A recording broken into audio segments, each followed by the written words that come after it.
हमारे इस मुख्य परीक्षा के लिए मैं आपको रोज़ 3 या 4 टॉपिक बताने की कोशिश करता हूँ। और पहले मैं उस टॉपिक पे आपको बताता हूँ कि इस चैप्टर के मायने क्या है, और फिर आपसे उम्मीद करता हूँ कि कमेंट बॉक्स में आकर के आप मुझे लिख करके बताएं कि इसका उत्तर क्या है। तो दोस्तों, लोक प्रशासन में एक विचारधारा है व्यवहारवाद।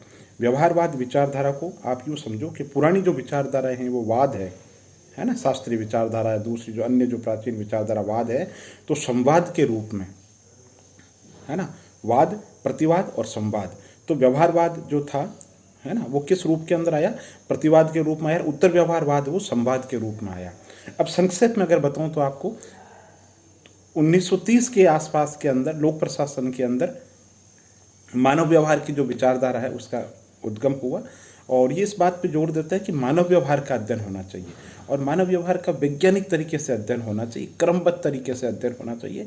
क्योंकि व्यवहारवाद ये मानता है कि लोक प्रशासन का वास्ता जिन लोगों से पढ़ना है वो भावुक लोग हैं, वो संवेदनशील इंसान है, वो जड़ नहीं है, वो मशीन नहीं है, वो मनुष्य है। तो उनके व्यवहार का जब तक लोक प्रशासन अध्ययन नहीं करेगा तब तक प्रशासन सफल नहीं हो सकता। लोक प्रशासन में हर्बर्ट साइमन, चेस्टर बर्नार्ड इसी विचारधारा के विचारक हैं, और वो ये कहते हैं कि लोक प्रशासन की जो सफलता है मानव व्यवहार के वैज्ञानिक जो अध्ययन है उस पर निर्भर है या उस पर टिकी हुई है। अब अगर और शॉर्ट में अगर बात करूं, आपको अति संक्षेप में बताऊं, तो व्यवहारवाद मानव व्यवहार का वैज्ञानिक तरीके से अध्ययन करने वाली और अन्य जो सामाजिक विज्ञान है उनको अंतः निर्भर मानने वाली, अंतः निर्भरता पर जोर देने वाली एक ऐसी विचारधारा है जो लोक प्रशासन में सत्ता की औपचारिक स्वीकृति, सत्ता जो है उसके औपचारिक या शास्त्रीय विचारधारा की बजाय सत्ता की स्वीकृति सिद्धांत पर जोर देती है। और ये संचार, अनौपचारिक व्यवस्था, नेतृत्व, अभिप्रेरणा ऐसे तत्वों पे जोर देने वाली विचारधारा है। तो आप समझ गए होंगे कि व्यवहारवाद क्या है। मानव व्यवहार का अध्ययन करता है, और ये कहता है जो लोक प्रशासन है अन्य सामाजिक विज्ञानों से अंतर संबंधित है, आपस के अंदर जुड़ा हुआ है। और कोई विचारक है वो ये कहता है कि लोक प्रशासन में व्यवहारवाद जो है वो एकाग्रता से समग्रता, वैचारिकता से व्यवहारिकता, मैक्रो से माइक्रो और आंशिक अध्ययन की बजाय समग्र अध्ययन पे जोर देने वाला एक विचारधारा है, विचारधारा का समन्वय है। तो आप समझ गए होंगे कि व्यवहारवाद क्या है। अब आप मुझे 50 शब्दों में लिख करके बताओ कि व्यवहारवाद क्या है। इसी तरीके एक छोटा सा और बताता हूँ, टेलर का वैज्ञानिक प्रबंधन।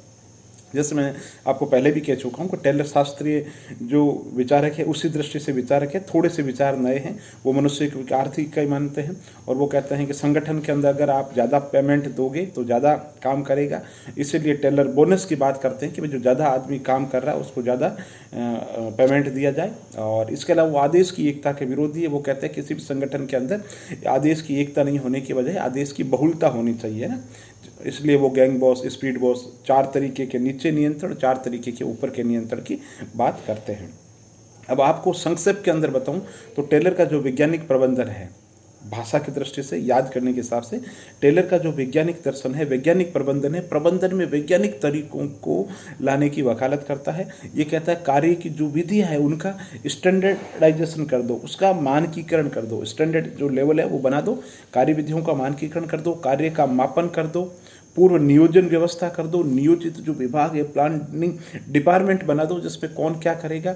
इसके अलावा उन्होंने मेंटल रेगुलेशन की बात की थी। टेलर ने कहा था कि प्रबंधन और जो श्रमिक है उनके कोई हित विरोधाभासी नहीं है, दोनों का ही काम प्रबंधन के लिए है। इसलिए अधिकतम उत्पादन पे जोर होना चाहिए, और व्यक्ति के हित की बजाय सबके हित पे जोर होना चाहिए, और संघर्ष की बजाय सहयोग पे जोर होना चाहिए। और मेंटल रेगुलेशन में कहता है कि भाई विचारधारा को चेंज करने की जरूरत है जिसमें श्रमिक और प्रबंधन दोनों का ही लक्ष्य प्रबंधन के लिए काम करना है।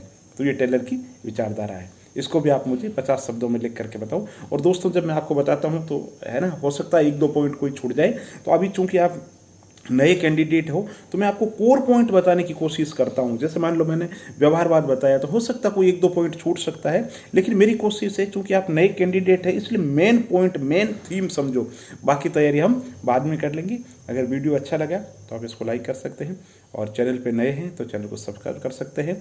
और ऐसे और वीडियो दोस्तों, मेरी कोशिश है कि राजस्थान के अंदर आरएस प्रारंभिक परीक्षा और मुख्य परीक्षा पे अगर सबसे ज़्यादा वीडियो बनाने वाले, जो क्वालिटी की वीडियो बनाने की मेहनत के अंदर अगर सबसे टॉप नाम आए तो जीके कनेक्शन का नाम आए। ये मेरा सपना है, ये मेरी विश है, और इस पे मैं कितना सफल होता हूँ ये आप लोग बताएंगे। बहुत बहुत धन्यवाद।